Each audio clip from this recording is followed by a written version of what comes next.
right, let me share my screen. We got a sub-2 deal today. Okay, click this. Should the audio be working?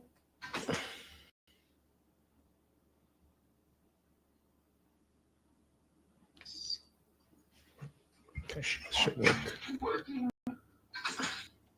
All right, so today we got a deal in Crawfordville, Florida. It's a sub-2 deal that a wholesaler is marketing. It says low entry.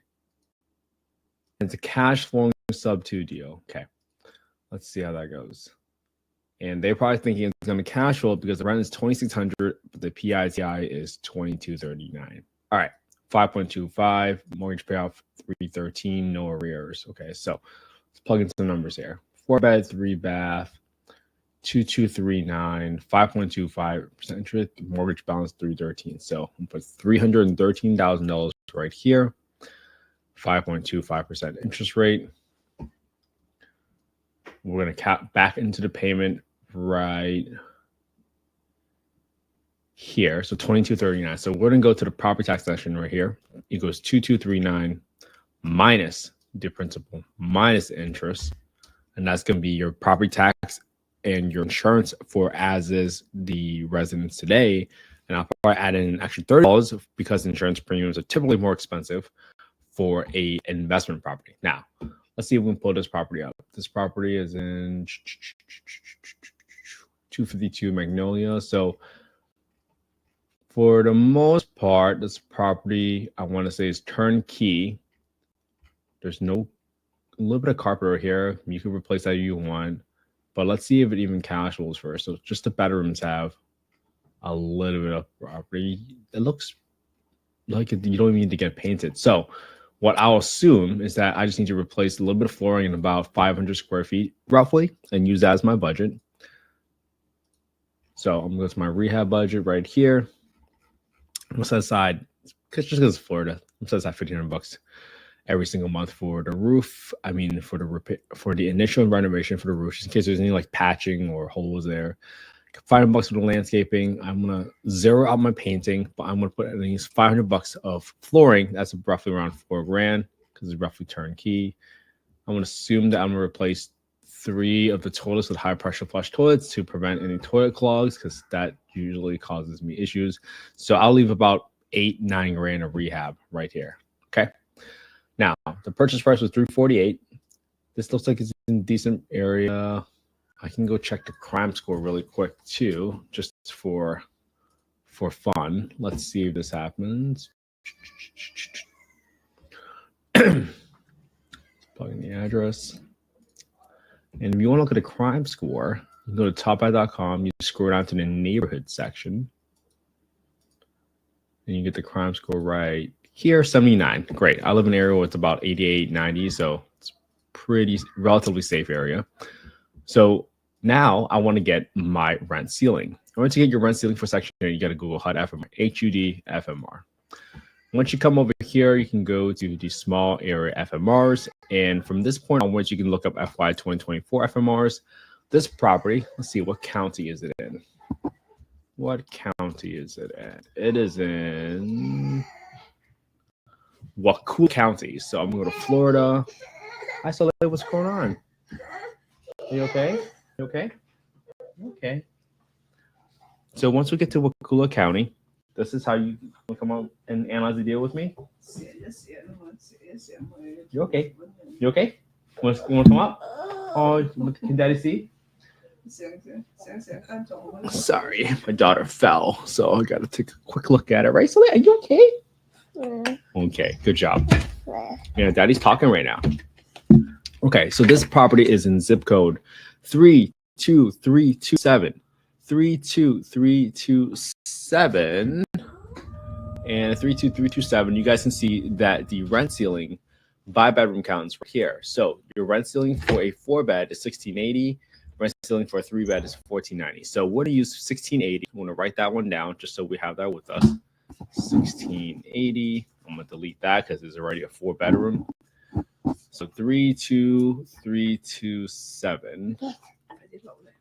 32327. 327.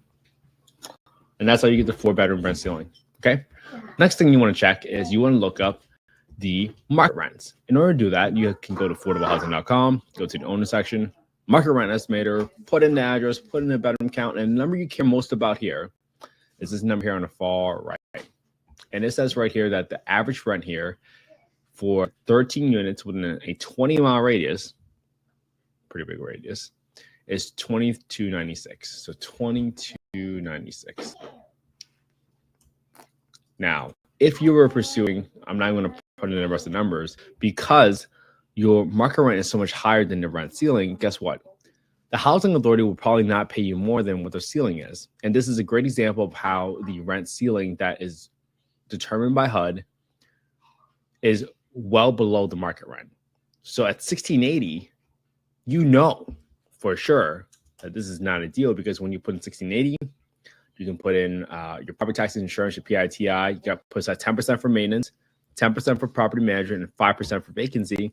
Now all of a sudden you're losing $1,000 every single month, assuming you're renting it out for $1,680. Okay. Now, negative 1,000. That's a negative 35% return. So that's definitely not a deal, right? Assuming your thing was $348,000 with a $8,000 rehab, we don't even have any cash to seller. What's the assignment fee for this property? $35K entry fee. $35,000. So this is definitely not a deal. Okay, negative 23%. All right. So now, if I were to say, well, what if I'm able to get the market rents at $22.96 for $2,300? So just call it $2,300. Even at $2,300, because of where your PITI is, you're still negative $544. Some folks might say, oh, $2,300 rent, your PITI is $2,239. You're making money, right? But that's not true, right? And this is how most people lose money. When you assume that all your expenses are just going to PITI, that's when people lose a lot of money, because look, guess what? Something always breaks in your home, no matter what. It could be your roof, HVAC, preventive maintenance. Maybe you got to take care of something on your lawn. Maybe there's a big hurricane that kind of blew by and all of a sudden you had these issues.